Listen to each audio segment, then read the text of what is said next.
Okay, I'd like to continue by finishing up my discussion on tuning and segueing into the beginnings of double stops. For both, you need to know how to use the bow in a way that doesn't disrupt the pitch.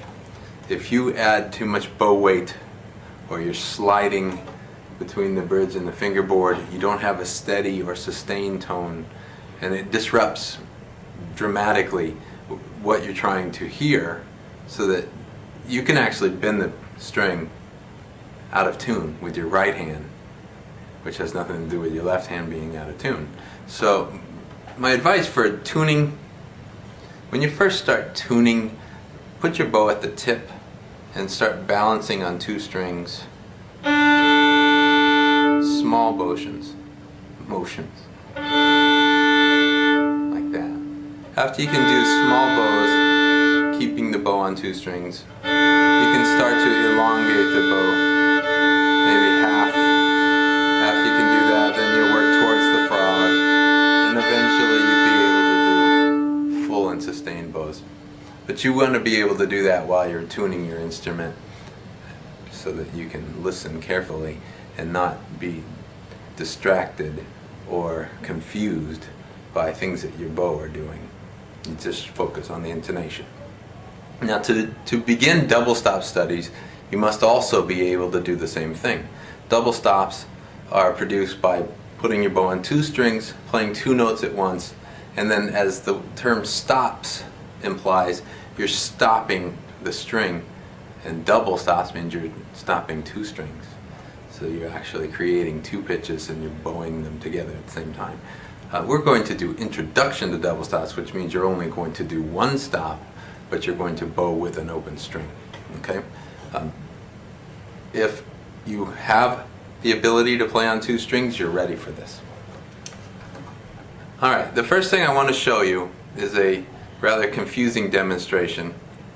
On A string, first finger, I'm going to play a B, and I'm going to play it with open E,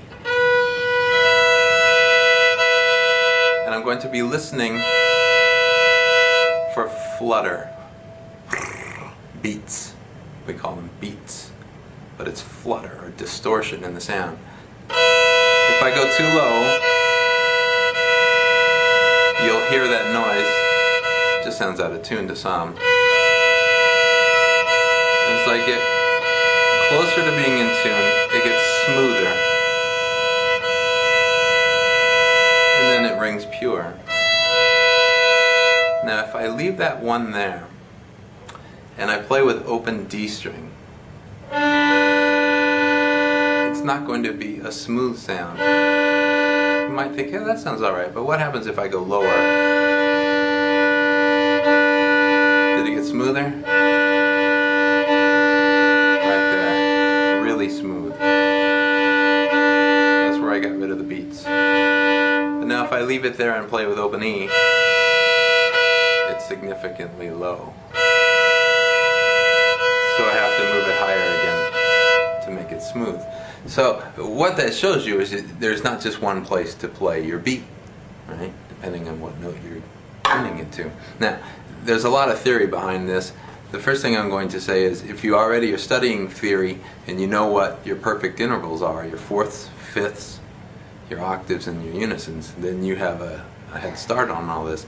If you're not, perhaps you should ask your teacher if it's okay if you get a theory book. Theory Time is one book that I use with the younger students. It's up to your teacher, but if you're doing theory, it helps your knowledge of what perfect intervals are. Intervals are created by two pitches. You count your starting note as 1. 1, 2, 3, 4, 5 notes would be a fifth, and that's how we tune our strings.